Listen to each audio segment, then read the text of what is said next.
আসসালামু আলাইকুম ওয়া রাহমাতুল্লাহি ওয়া বারাকাতুহু। চলো আলোর পথের সম্মানিত শ্রোতাগণ, আমরা ইহুদি জাতির সম্পূর্ণ ইতিহাসের আজকে আমরা শুনব ১৬তম পার্ট। হযরত দাউদ আলাইহিস সালামের মৃত্যুর পর সুযোগ্য পুত্র সুলাইমান তার স্থলাভিষিক্ত হন। শেষ নবী মুহাম্মদ সাল্লাল্লাহু আলাইহি সাল্লামের আবির্ভাবের ন্যূনধিক ১৫০০ বছর পূর্বে তিনি নবী হন। সুলাইমান ছিলেন পিতার ১৯ জন পুত্রের অন্যতম। আল্লাহ পাক তাকে জ্ঞান প্রজ্ঞায় নবুওতের সম্পদে সমৃদ্ধ করেন। এছাড়াও তাকে এমন কিছু নিয়ামত দান করেন যা অন্য কোনো নবীকে দান করেননি। ইমাম বাগাবী ইতিহাসবিদগণের বরাতে বলেন, সুলাইমান আলাইহিস সালামের মোট বয়স হয়েছিল ৫৩ বছর। ১৩ বছর বয়সে রাজকার্য হাতে নেন এবং শাসনের ৪র্থ বছরে বাইতুল মুকাদ্দাস নির্মাণ কাজ শুরু করেন। তিনি ৪০ বছর কাল রাজত্ব করেন। তবে তিনি কত বছর বয়সে নবী হয়েছিলেন সে বিষয়ে কিছু জানা যায় না। শাম ও ইরাক অঞ্চলে পিতার রেখে যাওয়া রাজ্যের তিনি বাদশাহ ছিলেন। তার রাজ্য তৎকালীন বিশ্বের সবচেয়ে সুখী শক্তিশালী রাজ্য ছিল। কুরআনে তার সম্পর্কে ৬০টি সূরায় ৫১টি আয়াতে বর্ণিত রয়েছে। আমরা সেগুলোকে একত্রিত করে কাহিনীরূপে পেশ করার চেষ্টা করব ইনশাআল্লাহ। সুলাইমান আলাইহিস সালামের জীবনে উল্লেখযোগ্য ঘটনাবলী। ন্যায় বিচারের ঘটনা, ছাগল পালের মালিক ও শস্য ক্ষেতের মালিকের মধ্যে বিরোধ মীমাংসা। তার দেওয়া প্রস্তাব বাদশাহ দাউদ আলাইহিস সালাম গ্রহণ করেন ও নিজের দেওয়া পূর্বের রায় বাতিল করে পুত্র সুলাইমানের দেওয়া পরামর্শ অনুযায়ী রায় দেন এবং তা কার্যকর করেন। এটি সুলাইমানের বাল্যকালের ঘটনা যা আল্লাহ পবিত্র কোরআনে বর্ণনা করেছেন। পিপিলিকার ঘটনা। হযরত সুলাইমান আলাইহিস সালাম একদা তার বিশাল সেনাবাহিনী সহ একটি এলাকা অতিক্রম করেছিলেন। ওই সময় তার সাথে ছিল জিন, মানুষ, পক্ষীকুল। যে এলাকায় দিয়ে তারা যাচ্ছিলেন সে এলাকায় বালির ডিবি সদৃশ্য পিপিলিকাদের বহু বসতঘর ছিল। সুলাইমান বাহিনীকে আসতে দেখে পিপিলিকার সর্দার তাদেরকে বলল, তোমরা শীঘ্রই পালাও, নইলে পদপিষ্ট হয়ে শেষ হয়ে যাবে। সুলাইমান আলাইহিস সালাম পিপিলিকাদের এই বক্তব্য শুনতে পেলেন। রানী বিলকিসের ঘটনা। হযরত সুলাইমান আলাইহিস সালাম শাম ও ইরাক সাম্রাজ্যের পার্শ্ববর্তী ইয়ামান তথা সাবা রাজ্যের রানী ছিলেন বিলকিস। তিনি ছিলেন শাম বিন নূহ আলাইহিস সালামের ১৮তম অধস্তন বংশধর। তার ঊর্ধ্বতন নবম পিতার নাম ছিল সাবা। সম্ভবত তার নামে সাবা সাম্রাজ্যের নামকরণ। আল্লাহ তাদের সামনে জীবন উপকরণের ধার উন্মুক্ত করে দিয়েছিলেন এবং নবীগণের মাধ্যমে এসব নেয়ামতের শুকরিয়া আদায় করার নির্দেশ দিয়েছিলেন।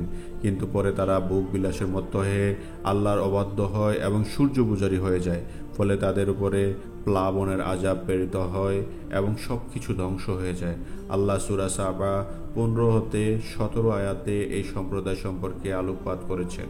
দুনিয়াবী দিক দিয়ে এই সাবা সাম্রাজ্য খুবই সমৃদ্ধ এবং শান শৌকতের পূর্ণ ছিল। তাদের সম্পর্কে সুলাইমানের কিছুই জানা ছিল না। তার এই না জানাটা বিস্ময়কর কিছু ছিল না। ইয়াকুব আলাইহিস সালাম তার বাড়ির অনতি দূরে তার সন্তান ইউসুফকে কুয়ায় নিক্ষেপের ঘটনায় জানতে পারেননি। স্ত্রী আয়েশার গলায় হারটি হারিয়ে গেল, অথচ স্বামী রাসূলুল্লাহ সাল্লাল্লাহু আলাইহি সাল্লাম তা জানতে পারেননি। বস্তুত আল্লাহ যতটুকু ইলম বান্দাকে দেন তার বেশি জানার ক্ষমতা কারো নেই। হুদহুদ পাখি তাদের সম্পর্কে হযরত সুলাইমানের নিকট এসে প্রথম খবর দেয়। বাইতুল মুকাদ্দাস নির্মাণ এবং তার মৃত্যু। বাইতুল মুকাদ্দাসের নির্মাণ সর্বপ্রথম ফেরেশতাদের মাধ্যমে অথবা আদম আলাইহিস সালাম কোন সন্তানের মাধ্যমে সম্পন্ন হয় কাবা গৃহ নির্মাণের ৪০ বছর পরে। অতঃপর স্বপ্নদৃষ্ট হয়ে হযরত ইয়াকুব আলাইহিস সালাম তা পুনর্নির্মাণ করেন। তার প্রায় ১০০০ বছর পর দাউদ আলাইহিস সালাম তার পুনঃ নির্মাণ শুরু করেন এবং সুলাইমান আলাইহিস সালামের হাতে তা সমাপ্ত হয়। কিন্তু মূল নির্মাণ কাজ শেষ হলেও আনুষঙ্গিক কিছু কাজ তখন বাকি ছিল। এমন সময় হযরত সুলাইমানের মৃত্যুকাল ঘনিয়ে এলো। এই কাজগুলো অবাধ্যতা প্রণব জিনদের উপর ন্যস্ত ছিল। তারা হযরত সুলাইমানের ভয়ে কাজ করত। তারা তার মৃত্যু সংবাদ জানতে পারলে কাজ ফেলে রেখে পালাতো। ফলে নির্মাণ কাজ অসম্পূর্ণ থেকে যেত। তখন সুলাইমান আলাইহিস সালাম আল্লাহর নির্দেশে মৃত্যুর জন্য প্রস্তুত হয়ে তার কাজ নির্মিত মেহরাবে প্রবেশ করলেন, যাতে বাইরে থেকে ভিতরে সবকিছু দেখা যায়। তিনি বিধান অনুযায়ী ইবাদতের উদ্দেশ্যে লাঠিতে বর করে দাঁড়িয়ে গেলেন, যাতে রূহ বেরিয়ে যাওয়ার বড় লাঠির বর দিয়ে দেহ সহস্থানে দাঁড়িয়ে থাকে। সেটাই হলো আল্লাহর হুকুম। তার দেহ উত্তর লাঠিতে বর করে 1 বছর দাঁড়িয়ে থাকলো, দেহেও পচল না, খসল না বা পড়ে গেল না। জিনেরা ভয়ে কাছে যায়নি, ফলে তারা হাড় ভাঙা খাটুনি খেটে কাজ শেষ করে ফেলল। এভাবে কাজ সমাপ্ত হলে আল্লাহর হুকুমে কিছু উই পোকার সাহায্যে লাঠি ভেঙে দেওয়া হয় এবং সুলাইমান আলাইহিস সালামের লাশ মাটিতে পড়ে যায়। তবে বাইবেল অনুযায়ী খ্রিস্টপূর্বের প্রথম সহস্রাব্দে কিং ডেভিড বা হযরত দাউদ আলাইহিস সালাম জেবুসাইটদের কাছ থেকে জয় করে নেন জেরুজালেমের নগরী এবং এরপর একে তার ইসরায়েল রাজ্যের রাজধানী বানান। তার পুত্র কিং সলোমন বা হযরত সুলাইমান আলাইহিস সালাম সেখানে টেম্পল মাউন্ট এলাকার ফার্স্ট টেম্পল বা প্রথম উপাসনালয়ের নির্মাণ কাজ শেষ করেন। হিব্রুতে একে ডাকা হয় হারহা বাইত নামে। হার মানে পাহাড় বা মাউন্ট, বাইত মানে গৃহ বা গড়, তাই এর অর্থ ঈশ্বরের ঘরের পাহাড়। জেরুজালেমের ওল্ড সিটির এই টিলার টেম্পলের মাউন্ট কমপ্লেক্সটি মুসলিমদের কাছে আল হারাম আশ শরীফ বা হারাম শরীফ নামে পরিচিত।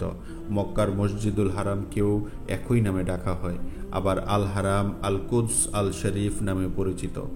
এই জায়গা উমাইয়া শাসনের যুগ থেকে এখানে রয়েছে কিছু ঐতিহাসিক স্থাপনা, কিবলি মসজিদ যাকে মসজিদুল আকসা মনে করা হয়, 4 মিনার, ডুম অব দ্য রক এবং ডুম অব দ্য চেইন। 11টি গেট দিয়ে এখানে ঢোকা যায়, যার মাঝে 10টি মুসলিমদের জন্য আর 1টি অমুসলিমদের জন্য। প্রত্যেক দ্বারের কাছে রয়েছে ইসরায়েলি পুলিশের গার্ড পোস্ট। তবে স্থানীয়ভাবে বন্ধ রাখা হয় আরও 6টি গেট, বিবেচনা করলে মোট গেট 17টি। খ্রিস্টপূর্ব 957 সালে কিং সলোমন বা সুলাইমান আলাইহিস সালাম নির্মাণ করেন ফার্স্ট টেম্পল বা প্রথম উপাসনালয়, যা বাইতুল মুকাদ্দাস নামে চিরচেনা। এটি ইহুদিদের প্রার্থনার কিবলা এবং মুসলমানদেরও প্রথম কিবলা ছিল বহু বছর। এদিকে ফিরেই মুসলিমরা আগে নামাজ আদায় করত মদিনায় হিজরতের 17তম মাস পর্যন্ত। পবিত্র কুরআনের আয়াত অনুযায়ী এই প্রথম উপাসনাগার নির্মাণ আগেই দাঁড়ানো অবস্থায় মৃত্যুবরণ করেন সুলাইমান আলাইহিস সালাম। ইহুদি কিতাবগুলোতে এই উপাসনালয়ের বিস্তারিত বিবরণ রয়েছে। সুলাইমানের মৃত্যুর পর ইহুদিরা কাল বেঁধে আবার আল্লাহকে ভুলে যায়, তারা বেবিচার, জুলুম, অত্যাচার নিমজ্জিত হয়। আল্লাহ তাদের আবার শাস্তি দিলেন, তাদের বের করে দিলেন পবিত্র ভূমি থেকে। বেবিলিয়নরা তাদের আবার পূর্বের ন্যায় করে নেয়, তাদের নিয়ে যায় বাবেল শহর কৃতদাস করে। বেবিলিয়ন ধ্বংস করে দেয় ফার্স্ট টেম্পল। ইহুদিরা প্রদেশের পারস্য অঞ্চলের গভর্নর জেরুবাবেলের পৃষ্ঠপোষকতায় নির্মাণ হয় সেকেন্ড টেম্পল বা দ্বিতীয় উপাসনালয়, সেই আগের উপাসনালয়ের জায়গায়। যে বেবিলিয়ন 70 বছর আগে প্রথম উপাসনালয় ধ্বংস করে দিয়েছিল। কিন্তু মজার ব্যাপার, এই জেরুজালেম এর নামের অর্থই হলো বাবেলের বীজ। বাবেল মানে বেবিলিয়ন। দুঃখের ব্যাপার, 70 খ্রিস্টাব্দে রোমানরা ধ্বংস করে দেয় এটিও। ইহুদি ভবিষ্যৎবাণী অনুযায়ী এই জায়গাতেই নির্মিত হবে থার্ড টেম্পল বা তৃতীয় উপাসনালয়। ইহুদিরা এই জায়গার দিকেই ফিরেই প্রার্থনা করে দিনে 3 বেলা, ঠিক যেখানে আগের 2 বার বাইতুল মুকাদ্দাস নির্মাণ করা হয়েছিল এবং যে জায়গায় তৃতীয়বারের মতো সেটি নির্মিত হবে বলে তারা বিশ্বাস করে। সম্মানিত চলো আলোর পথের শ্রোতাগণ, আমরা পরবর্তীতে শুনব হযরত ঈসা আলাইহিস সালামের ঘটনা। আসসালামু আলাইকুম ওয়া রাহমাতুল্লাহি ওয়া বারাকাতুহু।